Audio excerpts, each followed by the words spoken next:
Hi friends, आज से मैं इस चैनल पर एक नया सीरीज स्टार्ट कर रहा हूं। तो आप लोग इस सीरीज को बहुत ही ज़्यादा सपोर्ट कीजिएगा और इसका नेक्स्ट एपिसोड कल अपलोड होगा। तो आप लोग चैनल को सब्सक्राइब करके बेल आइकन जरूर से प्रेस कर लीजिएगा, जिससे कि आप लोगों को हमारे नेक्स्ट एपिसोड का नोटिफिकेशन मिल जाए। तो बढ़ते हैं हम लोग अपने एपिसोड की ओर। तो जैसा कि लास्ट एपिसोड में हम लोगों ने देखी, हेल गॉड ने मास्टर यून का काम तमाम कर दिया था, मगर फिर उसके मरने के बाद अचानक से वहाँ पर दोबारा से वही बर्फ गिरने लगी थी और उस बर्फ की वजह से वहाँ के लोग फिर से मॉन्स्टर्स में तब्दील होना शुरू हो जाते हैं और एक दूसरे को मारना शुरू कर देते हैं। और इतने में हेल गॉड के सामने वही पोर्टल एक्टिवेट हो जाता है, जिससे बहुत ही पावरफुल एनर्जी फील हो रही थी। जिस पर बर्निंग क्रो कहता है कि लगता है कि शायद गॉड ने हमें खुद इनवाइट किया है। तो मास्टर शुयान कहते हैं कि चलो फिर देर किस बात की, चलकर गॉड से मिलते हैं। यह कहने के बाद वो लोग फौरन से उस पोर्टल के अंदर चले जाते हैं और हमें दिखाया जाता है कि वो लोग जैसे ही उस पोर्टल से बाहर निकलते हैं तो वो उसी जगह पर वापस आ जाते हैं जहाँ पे मास्टर शुयान पहले ही अपनी कॉन्शियसनेस में गए थे। उन लोगों को वहाँ पर देखकर वहाँ खड़े हुए इमोर्टल्स बहुत ही ज़्यादा हैरान हो जाते हैं और उन्हें देखकर कहते हैं कि तो तुम लोग वापस आ गए, उम्मीद है कि तुम्हें भी अब गॉड पर यकीन आ गया होगा। चलो अब शराफत से गॉड के आगे घुटने टेक दो और माफ़ी मांगो, उसे एक्सेप्ट करो, क्योंकि इस दुनिया में सिर्फ एक ही गॉड है। मुझे पूरी उम्मीद थी कि तुम जितनी जल्दी यहाँ से जा रहे हो इतना ही जल्दी तुम वापस आओगे। यह बात सुनकर बर्निंग क्रो कहता है कि तुम्हारी हिम्मत कैसे हुई, तुम खुद को गॉड कहलवाना चाहते हो। उधर खड़े हुए लोगों की तरफ देखते हुए वह कहता है कि ये सब लोग तो वही हैं जिनके बारे में कहा जाता है कि ये सब लोग बहुत पहले ही 7 मेरिडियन रियलम से गायब हो गए थे। अच्छा, अब समझ में आया, ये सब लोग जहाँ पे मौजूद हैं। और शुयान उस गॉड से कहता है कि तुम छुपे हुए क्यों हो, चलो अब सामने आ जाओ। यह कहने के साथ वो अपनी बॉडी से बहुत ही ज़्यादा लाइट एनर्जी को रिलीज़ करता है, जिससे वहाँ पे मौजूद हर एक चीज़ को क्लियर देख पा रहा था। और जैसे ही वो लाइट उस गॉड को टच करती है तो उससे एक बहुत ही पावरफुल वेव निकलती है, जिससे सयान थोड़ी सी इंजर्ड हो जाती है। और वो गॉड आहिस्ता आहिस्ता अपनी आंखें खोलता है और हमें दिखाया जाता है कि असल में वो गॉड एक ब्रेन होता है जिसके अंदर एक आंख लगी होती है और इतनी ज़्यादा रोशनी निकल रही थी उससे कि सानिया को कुछ भी दिखाई नहीं देने लगता है। और वो कहती है कि इसका ऑरा इतना ज़्यादा ताकतवर है कि मैं इसे देख भी नहीं पा रही हूँ। क्या यह वाकई में कोई गॉड है, क्योंकि मैं इसकी पावर से बहुत ज़्यादा डर फील कर रही हूँ। मगर फिर बर्निंग क्रो कहता है कि हम इसे यूं ही अपनी खुली आंखों से नहीं देख सकते। मगर मास्टर शुयान उससे बिल्कुल रिलैक्स होकर देख रहा होते हैं।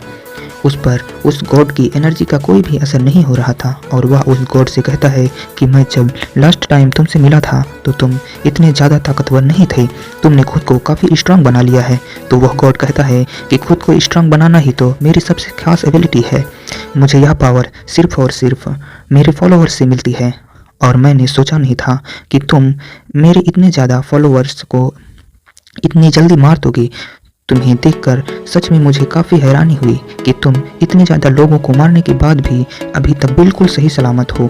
मैं चाहता हूँ कि तुम मेरे साथ मिल जाओ और हम लोग एक साथ मिल जाएं, तो मैं तुम्हें एक इमोर्टल लाइफ दूंगा जिससे तुम हमेशा के लिए जिंदा रहोगे और तुम्हें कोई भी मार नहीं पाएगा। ये सुनकर मास्टर शुयान कहते हैं कि अच्छा, तो तुम मुझे इटर्नल लाइफ देना चाहते हो। जिस पर वो गॉड कहता है कि जरा मेरे इन फॉलोअर्स को देखो, ये मेरे सबसे स्ट्रॉन्गेस्ट बिलीवर हैं। इनके बिलीव करने की वजह से ही मैंने इन लोगों को इमोर्टल लाइफ दी है।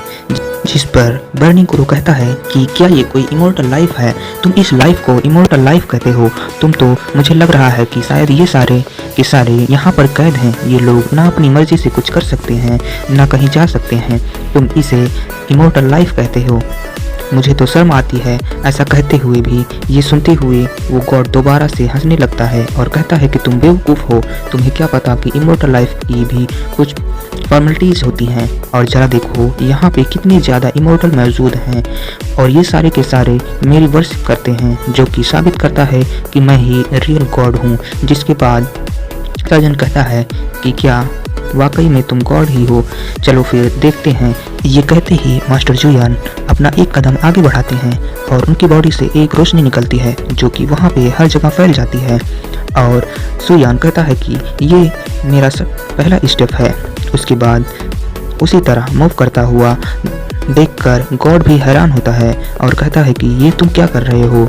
उसे कुछ समझ में ही नहीं आ रहा था कि मास्टर सुयान उसके साथ क्या करने वाले हैं, मगर दूसरी तरफ सुयान जैसे ही एक और स्टेप आगे बढ़ते हैं तो उनकी बॉडी से फिर से वही एनर्जी निकलती है जो कि वहाँ पूरे ग्राउंड में फैल जाती है और हमें उन इमोर्टल्स को दिखाया जाता है। उनकी आँखें का कलर अचानक से चेंज हो जाता है और वो सारे के सारे अचानक से मास्टर सुयान पर बिलीव करना शुरू कर देते हैं।